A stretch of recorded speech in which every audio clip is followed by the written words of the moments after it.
I'm Cheyenne, and welcome to the LARP House. This episode is LARP Makeup 101B, the basics of application. If you have not seen the first part of this video, it is a two-parter. Go and check that out. I'll be here when you get back. I will be covering the things that everyone should know for almost any LARP makeup, so prepare yourself. There's a lot of information to get through in this video. I'm not even really going to cover tools in this video because it's not about what tools you have, it's about how you use them. I have made prosthetics out of toilet paper, I've done detailed work with a ratty old chip brush, I have sculpted makeup prosthetic putty with literal sticks. So find what works for you. If something calls for a specific tool, I will say so. So the first thing that everyone should be doing before applying a long-lasting LARP makeup is to clean and exfoliate your skin. I know, mind blown. The reason for this is that if you have a bunch of residue and dead skin built up on your face, it is going to flake off, and so is your makeup. And it's not pretty. And maybe not pretty is what you're going for, but let's not make it an accident. My favorite exfoliant to use is a paste that I make myself out of baking soda and coconut oil. I scrub it all over my face and my lips, because guess what? You gotta exfoliate your lips too, or they get chapped and flaky as well. Trust me, it makes such a huge difference. If you are allergic to coconut oil, you can use honey and a soap like Clearasil, respectively. I find that using coconut oil helps with the dehydration that happens when you do a lot of LARP makeup, but you do have to wash it afterwards with an actual gentle soap, because if your face has oily residue on it, your makeup's just gonna melt right off, like a swamp monster. And again, maybe that's what you're going for, but let's not make it an accident. The next step is priming. Primer is a product that we put on our face to protect our skin from the elements a little bit, but also the makeup from the oils that our skin produces. Because oil is the leading cause of makeup death, I would say. I made that up, but I feel like it is. That's why all this prep and priming is so important, because it helps mitigate that problem. Different primers do different things. Some reduce redness, some smooth out the skin, and some help with oil control. But what I use as a primer for LARP is actually just straight up sealant spray. Makeup sealant is a product that we spray over already applied makeup to help protect the makeup from the elements and set it and keep it from smearing everywhere. But because it's designed to do that, it creates a very good barrier, and so it's great for LARP makeup as a primer. My two favorite sealant sprays are Urban Decay's All Nighter and Mehron Barrier Spray. Urban Decay is a little more expensive. Mehron Barrier Spray lasts a little bit longer, but it is very fumey when you first put it on. If you don't like fumey products on your face, go with Urban Decay's All Nighter. Now, because we're doing all these things to make makeup really long lasting and durable, you're really gonna wanna pamper your skin once you're free to take it all off. So I'll be going over that just a little bit at the end of the video. If you are applying a prosthetic or gluing anything to your face, you're going to want to keep that area clean, which means either avoid priming it or clean the area with 99% alcohol, because most prosthetic glues attach the very best to very clean skin. Speaking of which, I'm going to go over the basics of applying some prosthetics. Right now, between the cleaning and prepping stage and actually putting any makeup on your face is the perfect time to apply prosthetics. Prosthetic glues could be their own video. Actually, every segment of this video could be its own video. I'm just hoping to be able to build on these later, give you guys a starting point. So, keeping that in mind, the prosthetic glue that you use depends on the type of prosthetic you're applying to your face. Most prosthetics that we use in LARP are made of latex, but for people who are allergic or don't want to use latex for whatever reason, there are also silicone and gelatin and other types. They all require slightly different application processes, but as far as glue goes, your safest purchase is probably going to be Pros-Aide, or a comparable medical grade adhesive. Medical grade means that it is hypoallergenic, and of course there are exceptions to every rule, so obviously test every product before you slather your face in it, but you're gonna be pretty safe with Pros-Aide generally. It's pretty darn waterproof and sweat-proof. It's the most durable adhesive that I have used that's safe for your skin, and it dissolves pretty easily with 99% alcohol, so it is both easy to remove and to blend, which is, bless. Please use Pros-Aide when you can. Please do not use liquid latex to apply latex prosthetics if you care about reusing these prosthetics, because liquid latex will bind with your latex prosthetic, thickening everything up, including the edges, and ruin it over time, sometimes over a very short time. So use Pros-Aid when you can, if you can. And I really hope y'all respect me enough not to come into my LARP house talking to me about spirit gum and mastics. The bond is not nearly as strong as Pros-Aid. It's crusty, it feels gross, and it's really hard to get off of your face. I would love for everyone to just take their spirit gum, put it in a little curse binding box, bury it in the ground, salt the earth, and burn some sage in the area, because you don't need demons like that in your life.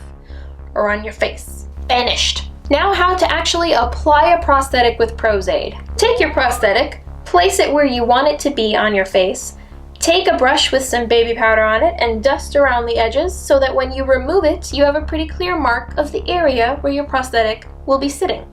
After that, take your Pros-Aid and fill in that area with a layer of it. Let that layer dry completely and then add another layer. At this time, add a layer of Pros-Aid to the prosthetic on the area that's going to be touching your skin.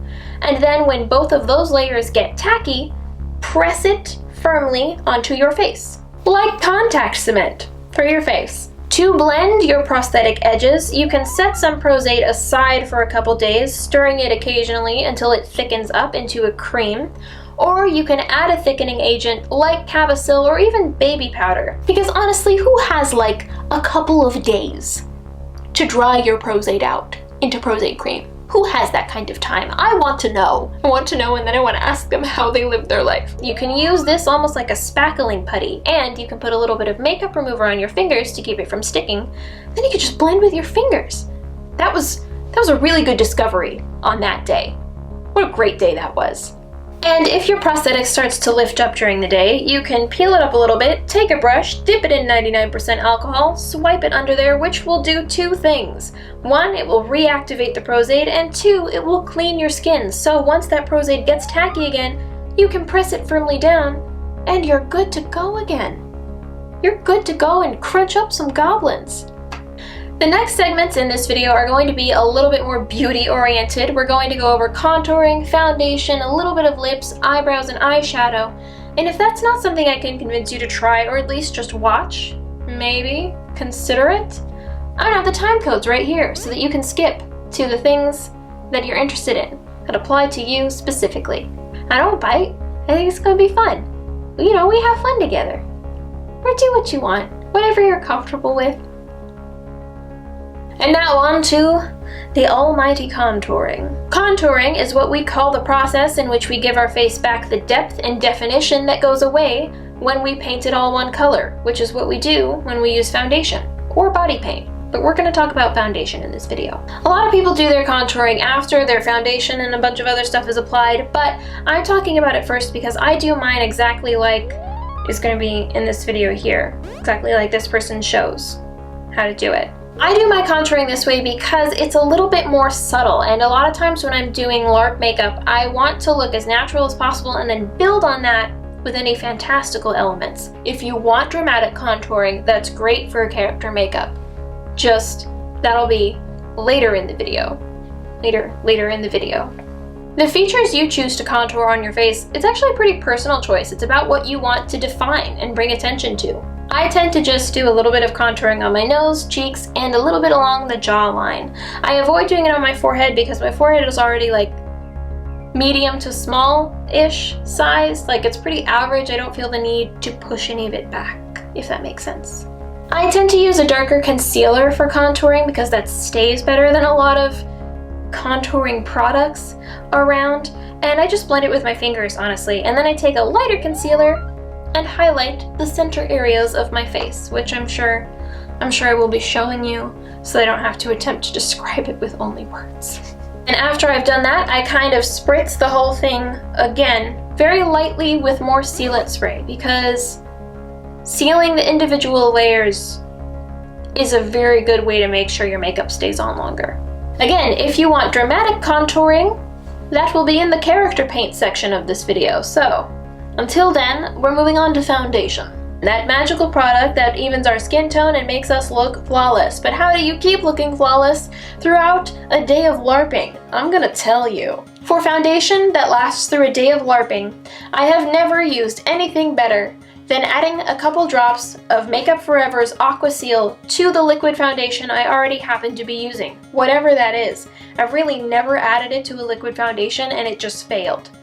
However, since moving to Germany, it has been very difficult to get a hold of my blessed Aqua Seal drops. I'm very sad. So until I can restock from another country, I've come up with a solution. It is the next best thing that I have tried. Kryolan makes a foundation called Dermacolor, which is a waterproof foundation that is usually used for things like covering up tattoos. But I found a way to apply it that makes it even more durable for LARP, because LARP is such an ultimate stress test for makeup. Hoo boy. So what I do is I take that sealant spray that we've been using the whole time, I spray it directly onto the product, I take a stippling brush and swirl it around and stipple or pat it all over my face. That's how I apply it. Because obviously adding sealant to your foundation is going to make it more durable, but because we already have that same sealant on our face, it's going to bond better with what's already there. Using similar materials makes for a stronger bond. What do you know? Wow. And the last thing, you do need to powder. It helps set the makeup and it helps absorb the oil that your skin produces throughout the day. And if you remember, oil is the leading cause of makeup death. So here's what you want to do. You want to take a makeup sponge or a powder puff, dip it into the powder, and just press it very firmly into your face. Punch that powder into your face like it was a Nazi. Oh, I'm sorry, did you not want to hear anything remotely political from a person in multiple marginalized groups? Please tell me more about your struggle. I should not have put vodka in my juice. Focus on the areas that produce the most oil and where makeup creases easily, like the corners of the mouth, around the nose, and the eyebrow, basically the center of the face. And beautiful! Moving on, we're gonna talk eyebrows. Don't worry, it's gonna be quick. The single best, long-lasting eyebrow product I have ever used is Skin Illustrator's Alcohol Activated Brow Palette. Alcohol activated means it's waterproof, sweat-proof, it's gonna stay on pretty much until you take it off or your face produces so much oil that it comes off, because remember, oil, leading cause of makeup death, blah blah blah. And if this stuff doesn't stay on your face, I'm not sure what to tell you. You could henna on your eyebrows, actually. A lot of people do that. A lot of people henna on LARP makeup and markings, and that works very well if you're okay with it staying on for weeks. So even though one of these palettes will last you a very long time, it can be kind of expensive up front to buy the thing. So I have an alternative for that as well. Mehron Mixing and Lining Liquid mixed with the eyeshadow or powder of your choice, painted on, works really well actually. It's very durable, and they say it's smudge proof, but it's actually fairly water resistant as well, I have found. And now we're moving on to eyeshadow. It should be no surprise at this point that eyeshadow also requires its own primer. My favorite primers are Urban Decay's Primer Potion, which is pretty great, but NYX also makes a Proof It primer that works pretty much just as well, and either of these will render your eyeshadow pretty much waterproof. So how you use it is you apply a little bit to your lids and then take a translucent powder and apply that on top. If you don't apply the translucent powder, whatever color you put on is going to be very difficult to blend. And you can't come at your enemies with unblended eyeshadow. They're gonna know. They're gonna know that you don't know what you're doing, just like the rest of us. They're gonna know you're a muggle. Styles of eyeshadow are so varied and so very much up to the individual that I'm just going to talk about the technique for applying it, which is this. I take a small dense brush and apply the eyeshadow where I want it to be, and then I take a fluffy clean brush to blend it. Having a separate clean brush for blending is really important. It's going to keep it from being a muddy mess.